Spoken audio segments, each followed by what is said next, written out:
Bonjour tout le monde.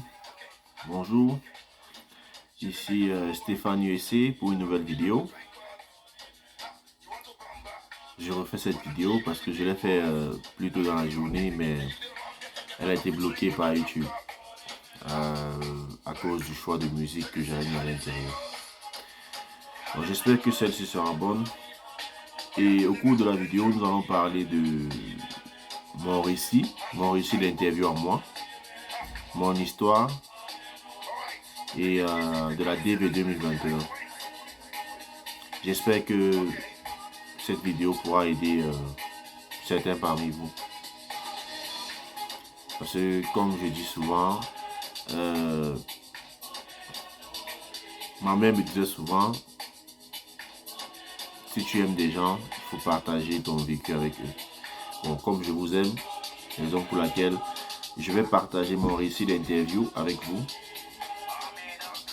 Comment ça s'est passé pour moi. Et j'espère que ça pourra vous aider.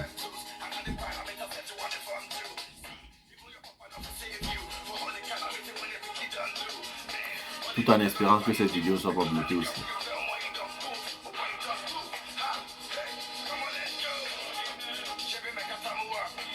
Et en passant les résultats de la DV de 2023, on aura les résultats le 7 mai prochain.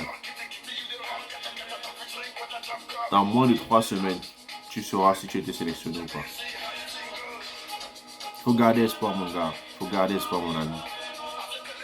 Il faut garder espoir. J'espère que tu auras encore plus d'espoir après avoir écouté cette vidéo jusqu'à la fin. Après avoir écouté mon récit. Après avoir écouté ma vérité sur la dévéloterie, mon expérience, mon histoire, j'espère que ça pourra t'aider. J'ai déjà raconté cela à des proches, mais aujourd'hui, je vais vous faire profiter de tout cela parce que pour moi, au jour d'aujourd'hui, c'est vrai, je débute dans YouTube, mais je suis depuis déjà plusieurs années sur YouTube. Ça m'a beaucoup appris et j'ai envie également d'apprendre à ceux-là qui ne connaissent pas.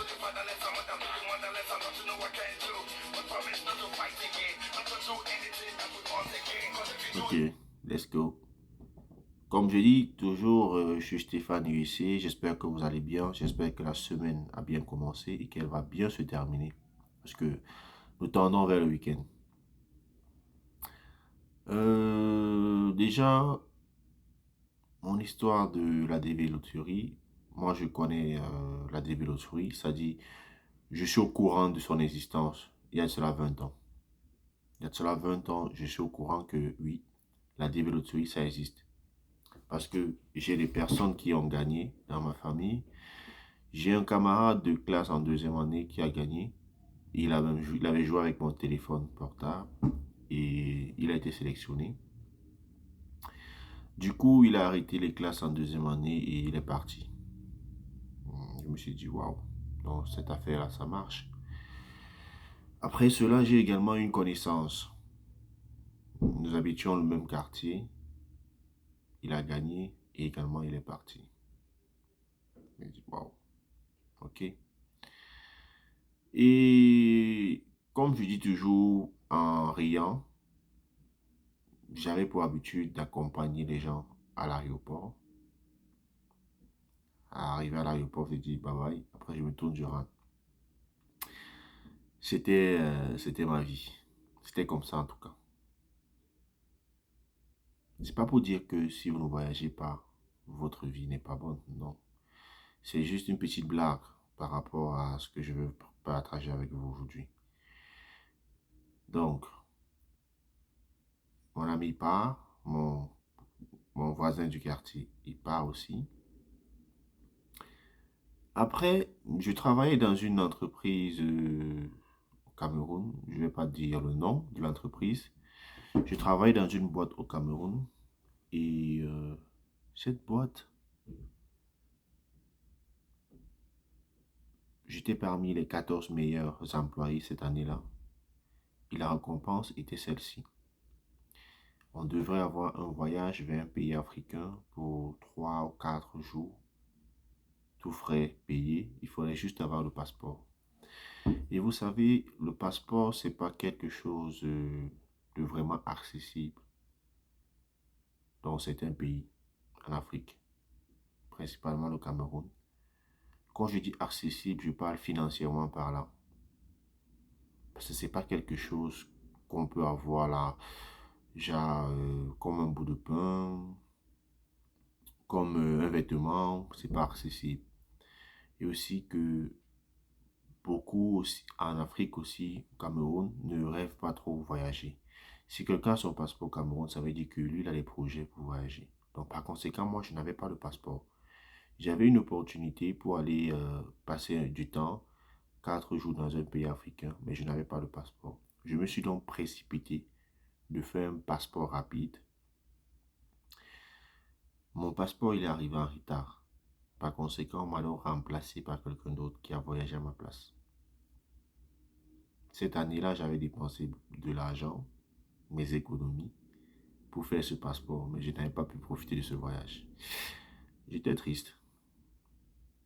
J'étais triste parce que j'étais jamais sorti de mon pays. Je voulais au moins voir ce que ça fait. Je voulais prendre l'avion. J'étais triste.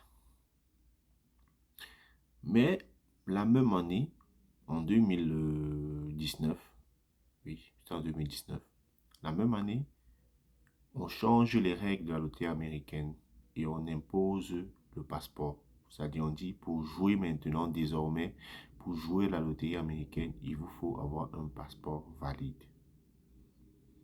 Je m'exclame, je dis, bon, cette histoire-là, j'ai jamais cru, j'ai jamais joué. Mais comme l'année-ci, j'ai fait mon passeport par rapport à ce voyage en entreprise, mais j'ai pas pu profiter. Je perds rien en essayant de jouer avec la loterie américaine, je perds rien. C'est donc là que je me décide à aller jouer, à aller participer. J'ai joué à la loterie américaine une seule fois. Une seule fois et j'ai été sélectionné. La chance, je ne sais pas, peut-être. Dieu, certainement. Et j'ai été sélectionné. Donc quand je joue donc en 2019, les résultats sont censés sortir le 6 mai. Mais à cause de coronavirus, on a renvoyé les résultats le 6 juin. Donc c'était plutôt pour le 6 juin. Puisque les gens de la précédente édition de loterie américaine se voyaient justement, ont vu leur procédure ralentie à cause de la présence du coronavirus. J'étais donc le 6 juin vers 23 h, je vérifie mes résultats, je me rends compte que j'ai été sélectionné. Je vois ce message, You have been selected. Mon anglais n'était pas très bon. Jusqu'à présent, mon anglais n'est toujours pas très bon, mais il est quand même meilleur. Je vois ce message, You have been selected. J'ai dit, waouh. Qu'est-ce que ça veut dire? J'avais donc une connaissance qui faisait les enregistrements, les jeux, constamment. Je l'appelle à 23 h. Je m'en fous de l'heure, je l'appelle à 23 h. Il me dit, il ne connaît pas trop ce que veut dire ce message parce que lui, il fait juste jouer les gens. Il ne connaît pas quand une personne a gagné, quel message il doit avoir. Quand une personne a perdu, quel message la personne doit avoir. J'ai dit, waouh, ok. Je vais donc pouvoir trouver pourquoi et pour quelle raison j'ai eu ce message. Parce que, m'y connaissant un peu dans l'outil informatique, j'ai fait mes propres recherches. J'ai fait mes propres recherches et me suis rendu compte, en fait, j'avais été sélectionné à la loterie américaine au hasard. J'avais gagné, si on veut dire ça comme ça. Parce que le message en lui-même, le message que vous avez, c'est vous avez été sélectionné au hasard au programme de loterie américaine, de loterie de diversité.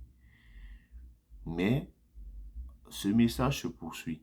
Généralement, ça s'arrête après la première lecture, après la première phrase. Ce message se poursuit en disant, ce message ne vous garantit pas, le fait d'être sélectionné ne vous garantit pas un visa. Seul un agent consulaire peut vous garantir le visa. En d'autres termes, seul le consul, le jour de l'interview, peut vous garantir de visa.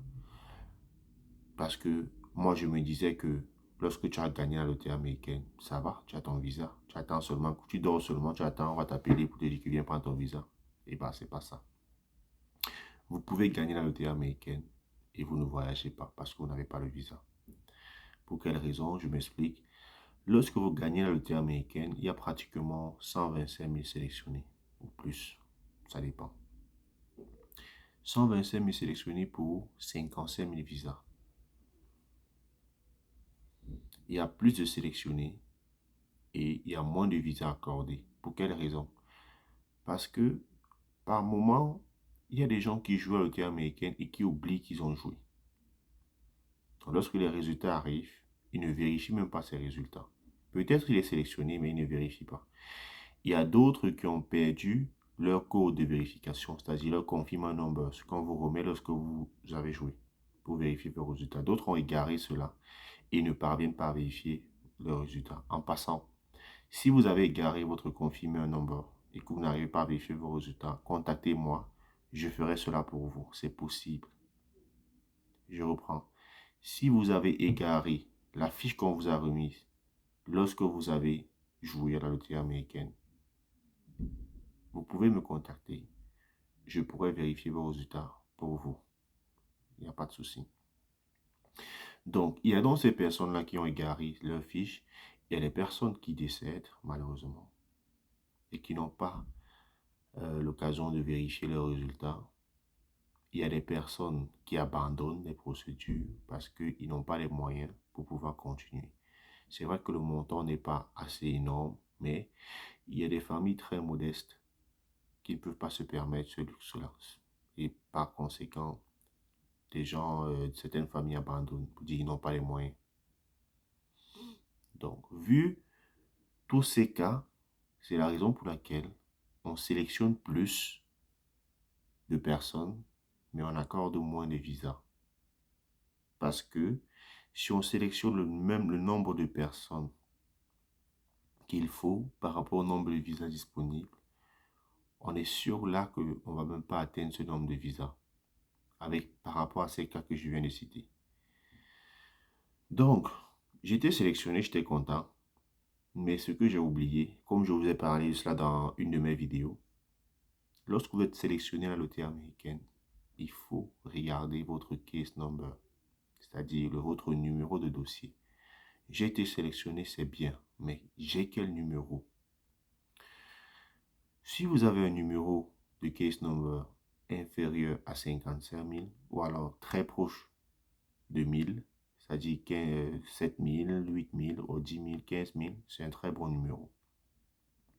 Si votre numéro est très proche de 55 000 ou au-delà, le numéro n'est pas très bon.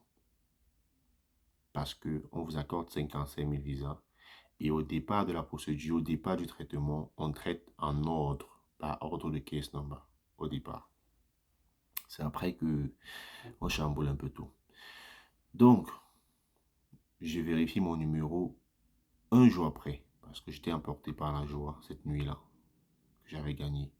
Le lendemain, je vérifie mon numéro. Je me rends compte que j'ai le numéro 61 000. Je dis, waouh, 61 000, c'est énorme. Je ne suis même pas proche de 55 000, genre en deçà de 55 000, 45 000, 50 000. Je suis au-dessus. Waouh, 61 911. Du coup, cette joie que j'avais commence à diminuer. Je me dis, pourquoi m'avoir donné cette joie et après vouloir l'arracher avec ce type de numéro? Mais bon, je me suis documenté, je me suis informé, je me suis auto-formé par rapport au sujet de loterie américaine. Et j'ai donc compris que il y avait certaines choses que je devais anticiper pour pouvoir mettre toutes les chances de mon côté. Et j'ai commencé par le faire. J'ai commencé à anticiper sur beaucoup de choses. Mais malheureusement, cette même année, le président actuel, le président des États-Unis en ce moment était Donald Trump. Et il a sorti une règle selon laquelle il ne veut pas le traitement de visa David Lottery jusqu'au 30 septembre 2019. Waouh, je me suis dit, mais ce monsieur, qu'est-ce qu'il me veut? Parce que j'avais un grand numéro. C'est-à-dire, pour avoir une lueur d'espoir de mon côté, il fallait qu'on commence à traiter les dossiers rapidement pour espérer qu'on arrive sur mon numéro.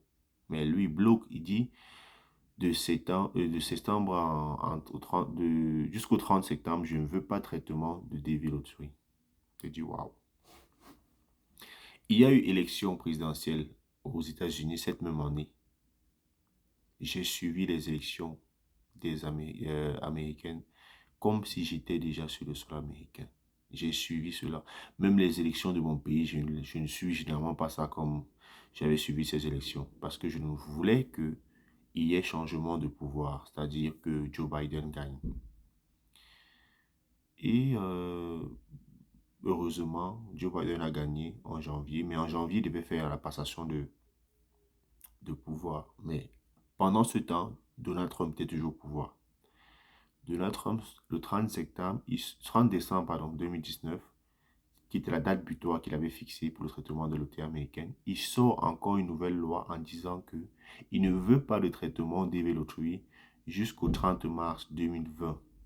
J'ai dit, waouh, ce monsieur est en train de nous priver de 6 mois, pratiquement 6 mois de traitement.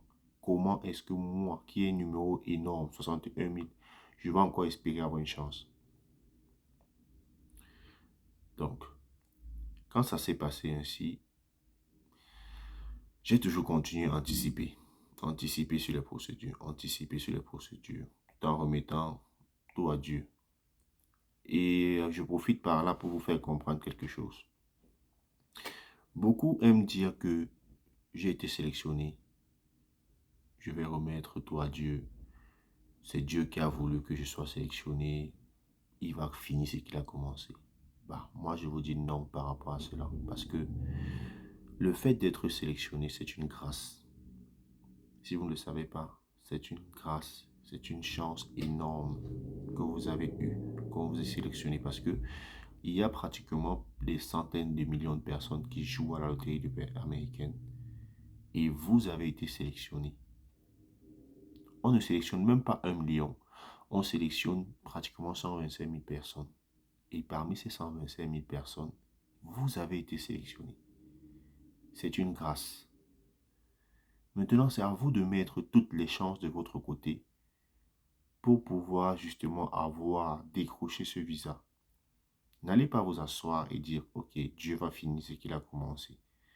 Dieu également aimerait voir si vous vous impliquez dans la chose, si vous faites des recherches, si par exemple il faut payer pour avoir un service, il faut payer pour avoir une information par rapport à cela parce que vous n'êtes mal informé, je vous conseille de payer. Je vous conseille de vous renseigner pour avoir la bonne information. Parce que la bonne information est difficile à avoir. Généralement, on a l'information, mais on n'a pas la totalité de l'information. Et c'est ça que moi j'appelle la bonne information. Quand vous avez la totalité de l'information.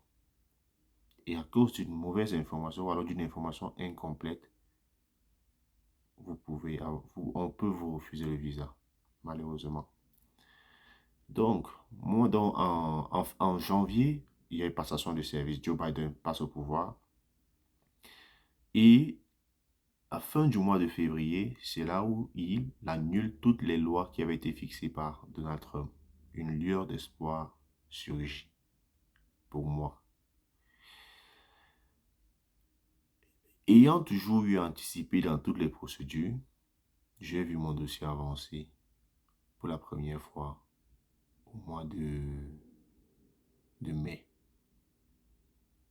Au mois de mai, le 28 mai. Par la suite, le 9 juin, j'ai eu ma lettre d'interview. Je devais passer l'interview un 22 juillet à Yaoundé. 22 juillet à Yaoundé, je devais passer mon interview. Donc, je m'avais fait ma visite médicale. Tout est correct. Je prends la route pour Yaoundé le 21 juillet. Et j'arrive, je prends un taxi, je prends la route pour Yaoundé. Il y a une précision, je prends le VIP parce que je suis un futur Américain, entre guillemets. Il ne faut pas que je prenne euh, un autre véhicule et après j'ai des problèmes en route. J'ai pris le VIP en espérant que j'arrive sain et sauf. C'était un peu ça. Ça, c'est juste une parenthèse. Donc, arrivé dans ce Yaoundé, je prends un taxi dépôt pour aller voir l'ambassade. Je suis allé voir l'ambassade. Après, je suis rentré. J'ai dormi chez un ami. Et après, je suis revenu le lendemain. J'avais rendez-vous à 7h00. Je me suis réveillé à 2h. J'arrivais plus à dormir. Je suis resté jusqu'au matin. Je suis parti avec un dépôt également à l'ambassade. En arrivant à l'ambassade, j'ai vu, l'ambassade c'est à Bastos, Yaoundé. J'ai vu le palais d'Etouji, le palais de notre président. Et c'était ma première fois de voir cela. Donc c'était encore, c'était beau. Et ça me stressait encore plus. Je dis, waouh, palais, donc c'est comme ça veut dire que le président n'est pas loin, ou un truc comme ça. Et j'arrive, on garde l'ambassade, on garde devant l'ambassade, et je vois les gardiens de l'ambassade bien habillés, avec le drapeau des États-Unis floqué sur eux. Avec le bout de la hame à main, ils nous disent garez de l'autre côté. Le taximan donc tourne, chauffeur taxi, il tourne, il gare en face et moi je descends. C'était 6 heures, il était 6 heures, j'avais rendez-vous à 7 heures. Mais il y avait déjà du monde dehors. On a fait le rang pendant 1 heure. Généralement, lorsqu'on vous demande de vous aligner pour quoi que ce soit, vous vous plaignez. Mais ce jour-là, on n'avait même pas mal aux pieds. On était debout, comme des soldats. On a fait 1 heure de rang. Même les mamans et les personnes âgées étaient debout. Après le moment arrivé, pourquoi on devait entrer, on est entré. On m'a posé certaines questions, genre, euh, et on m'a dit, j'ai cru entendre italien et j'ai répondu non, américain. Après, je me suis dit, mais je suis dans l'ambassade des États-Unis. Italien vient faire quoi là? C'est sûrement, j'ai mal compris ce qu'il a dit. Parce que à l'ambassade, les gens parlent anglais et français, mais ils sont les anglophones plus. Donc, du coup, le français n'est pas très bon. Donc, je tends encore l'oreille et en principe, il me disait interview. Et là, j'ai dit yes. Il m'a demandé mon passeport. Je lui ai donné mon passeport. Il a confirmé que j'étais sur la liste des gens qui avaient interview ce jour-là. Il a coché. Comme pour vous dire, lorsque vous recevez la lettre d'interview, vous devez confirmer votre rendez-vous à l'ambassade. Si vous ne confirmez pas votre rendez-vous, le jour de votre interview, on peut ne pas vous recevoir à l'ambassade. On ne va pas vous recevoir à l'ambassade parce que vous n'avez pas confirmé votre présence. Donc c'est important. Pensez à confirmer votre présence quand vous recevez le mail d'interview. C'est vrai qu'il y a l'émotion lorsque vous recevez ce mail-là. Vous pouvez vous emporter, vous oubliez beaucoup de choses. Mais n'oubliez pas de confirmer votre rendez-vous d'interview. Bon, après, on me demande d'enlever ma ceinture, d'enlever les objets métalliques, de déposer dans un petit coffret, et de récupérer de l'autre côté, ce que j'ai fait. De l'autre côté, on me donne une chemise, on me demande de classer mes documents à l'intérieur et de patienter dans une grande salle. Je m'exécute. Après, le moment vient où on m'appelle dans la salle des consuls. J'entre, on m'envoie à la caisse pour payer les frais de visa DV Loterie. 182 000 francs CFA. J'avais fait la monnaie. Donc, j'avais la monnaie. Je ne voulais pas que arriver là-bas, on me dise que va faire la monnaie. Donc, j'avais tout prévu. Je paye. Ensuite, on m'envoie sur un autre consul pour qu'il vérifie mes documents. Il vérifie mes documents. J'arrive chez lui. Je stresse. Mes documents tombent. Je ramasse mes documents au sol comme un enfant. Juste pour vous dire que pendant cette année, j'étais en quelque sorte un coach pour certaines personnes. Parce que j'avais créé des groupes où j'aidais les gens au niveau de la procédure. Parce que j'avais beaucoup appris au niveau de la procédure. J'aidais les gens pour la procédure et j'ai coaché également les gens par rapport à la gestion du stress. Comment gérer son stress. La procédure en elle-même est très, très stressante. Et comme je vous ai dit sur ma vidéo d'hier, l'étape de l'interview, c'est l'étape la plus facile de la procédure. Parce que l'étape la plus difficile, c'est l'attente des mails, qui est vraiment une étape très stressante. Je coachais les gens au niveau du stress, pour la gestion du stress, la gestion des émotions, tout ça. Mais ce jour-là, moi-même, j'ai stressé. Comme pour vous dire quoi? Vous pouvez être Lionel Messi, vous pouvez être Cristiano Ronaldo, vous pouvez être Roger Federer, Rafael Nadal, Stephen Curry, Joel Embiid. Mais à chaque match que vous livrez, à chaque match que vous discutez, vous stressez. Ces gens-là, ces stars-là que nous connaissons, ces gens-là stressent. Mais la différence entre vous, entre guillemets, et ces stars, se joue au niveau de la gestion du stress. Raison pour laquelle ils ont les titres qu'ils ont. Parce qu'ils savent contenir le stress. Ils savent gérer le stress. Moi, par exemple, pendant la procédure, je stressais. Mais de façon extérieure, c'était difficile de remarquer que je stressais. Mais moi seul sais que le stress qui était en moi était énorme. Et ce jour, j'ai craqué, mes documents sont tombés devant le consul. J'ai ramassé, je lui ai remis, il a vérifié, il m'a dit numéro 25, tu es le numéro 25, on va t'appeler. J'ai dit ok, merci, je suis allé m'asseoir. Puisque quand tu arrives, tu parles français, on te parle français. Mais si on se rend compte que tu parles anglais, on va te parler anglais. Donc, c'est en fonction des langues de ton pays. Je suis allé m'asseoir, j'ai attendu. Et avant moi, il y a une dame qui est passée. Elle, on lui a refusé. Bon, on lui a pas refusé le visa. Mais on lui a mis en procédure administrative. Ça veut dire quoi? En attendant d'un papier, si elle fournit ce papier-là, on va lui donner le visa. Et ce papier était l'original de son baccalauréat. Elle était venue uniquement avec le récépissé du baccalauréat. Pourtant, il fallait aussi l'original. Il fallait l'original puisque ils ont vérifié, se sont rendus compte que l'original du baccalauréat était indisponible. Ils ont demandé à la dame d'aller récupérer l'original du baccalauréat et elle aura son visa.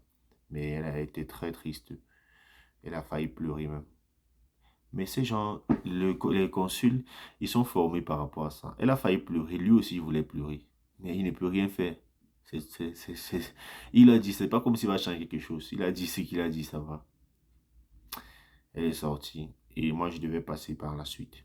Donc, passer après une personne qui n'a pas eu un refus, mais qui n'a pas eu le visa, le stress monte encore plus. Et cette fille était triste pour quelle raison? Parce que vous avez attendu depuis 6 heures devant l'ambassade pour pouvoir avoir l'interview. On fait l'interview à 14 heures par exemple. Et vous sortez de là sans visa. Pendant ce temps, je suppose que la famille est en train d'attendre pour savoir si vous aurez le visa ou pas. C'était un peu ça qui faisait que elle a beaucoup pleuré, tout et tout. Elle était triste. Donc, moi, mon tour arrive, on dit numéro 25. Je me lève, j'arrive. Il me dit, levez la main droite, jurez de dire la vérité, rien que la vérité. Je m'exécute. Il me demande mon nom. Je lui donne mon nom. Il vérifie sur mon passeport. Il me regarde, il regarde ma photo de passeport. Après, il dit ceci. Êtes-vous marié? Je dis non. Parce que je répondais uniquement à la question posée. Je ne voulais pas argumenter. Et faites pareil. N'essayez pas d'argumenter parce qu'en essayant d'argumenter, il peut trouver des hicks. On sait jamais. Répondez à la question qu'on vous pose. Il m'a demandé, avez-vous des enfants? J'ai dit non. Il m'a demandé, est-ce que vous allez où? Parce que le français également, ils ne parlent pas très bien français. Ils ont un accent. C'est normal. C'est pas la langue officielle. Je dis, je vais au Minnesota. Il me dit, chez qui? Je dis, chez un ami. Il me dit, ok. Vous avez eu le baccalauréat en quelle année? Je lui donne l'année. Qu'est-ce qu'il va encore demander? Vous allez aux États-Unis, pourquoi? Vous allez faire quoi là-bas une fois aux États-Unis? Je lui ai dit fréquenter et travailler. Il m'a dit ok. Après, il a vérifié mon passeport. Il me dit le passeport est bon, l'acte de naissance est bon, le casier judiciaire c'est bon. Après avoir vérifié tout cela, il me dit ok, je vous accorde le visa. Bienvenue aux États-Unis. Ça, c'était sa façon de parler. Bienvenue aux États-Unis. Et bon, on ne s'est pas salué parce qu'il y avait encore les mesures barrières, coronavirus, tout ça. J'étais très content. Mais je ne pouvais pas faire exploser ma joie à l'intérieur puisque l'ambassade est quand même charismatique de l'intérieur. Du coup, j'étais encore sur le coup du stress et il me fallait sortir de toutes ces portes, toutes ces différentes portes pour pouvoir enfin laisser exploser ma joie. Il m'a dit, je lui ai donné ma photo que j'avais prévue pour l'impression du passeport. Il m'a dit, non, il n'y a pas de souci. Vous pouvez récupérer vos photos. On a déjà scanné pour le visa. On va imprimer votre visa. J'ai dit, ok. Donc, j'ai donc pris mes photos. Je suis, euh, je suis sorti avec. Sorti de toutes ces portes-là. Et c'est une fois à l'extérieur que j'étais content et j'ai poussé un cri de soulagement pour dire, enfin, je l'ai eu. Il m'a demandé de revenir la semaine qui suivait, le vendredi, le 30 juillet, pour pouvoir récupérer mon visa, faire le retrait du visa. Euh, Après cela, je suis donc rentré dans ma chambre et j'ai fait le nécessaire pour pouvoir retourner à Douala. Donc, il venait de m'accorder le visa. Je me suis dit, waouh, 61 000 de numéros. J'ai eu le visa. Et je connais des gens de 20 000, 15 000 qui n'ont pas eu cette chance. Pour quelle raison j'ai eu le visa? Je ne peux pas vraiment savoir la véritable raison. Je dirais que il y a de la chance parce que la loterie américaine, c'est une loterie du début à la fin. Que vous ayez gagné. Quand vous gagnez, la loterie continue jusqu'à la fin. Maintenant, c'est à vous de mettre les chances de votre côté pour pouvoir avoir ce visa. Parce que si vous gagnez, vous croisez les bras. Les choses ne vont pas se faire seules. Donc, lorsque je sors donc de l'ambassade, je rencontre certains amis qui avaient également eu leur visa, d'autres non. Et on en parle. Après, je rentre sur voilà, je commence à faire la procédure pour pouvoir avoir certains vaccins et tout et tout. Mais c'est en principe, c'est comme ça que mon interview s'est passée.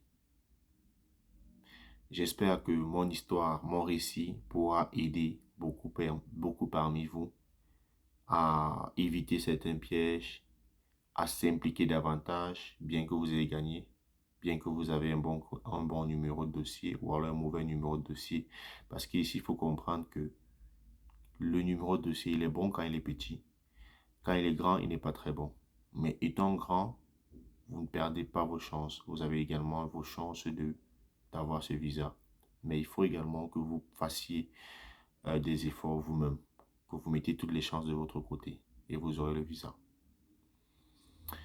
J'espère que la vidéo pourra vous aider et comme je dis toujours, si vous avez des commentaires ou des questions, vous les laissez en commentaire, je vais apporter des réponses. Si vous avez des sujets que vous aimeriez que je fasse des vidéos, sur lesquels vous aimeriez que je fasse des vidéos, laissez ces sujets en commentaire également et je ferai des vidéos dessus. J'espère que vous aurez un bon week-end. Je vous dis à la prochaine, pardon. Je voulais dire tout à l'heure, mais à la prochaine pour une nouvelle vidéo. Et n'oubliez pas de vous abonner à la chaîne et de cliquer sur la cloche de notification pour recevoir de nouvelles vidéos. Surtout, de liker la vidéo. Allez, ciao, ciao. Bye bye.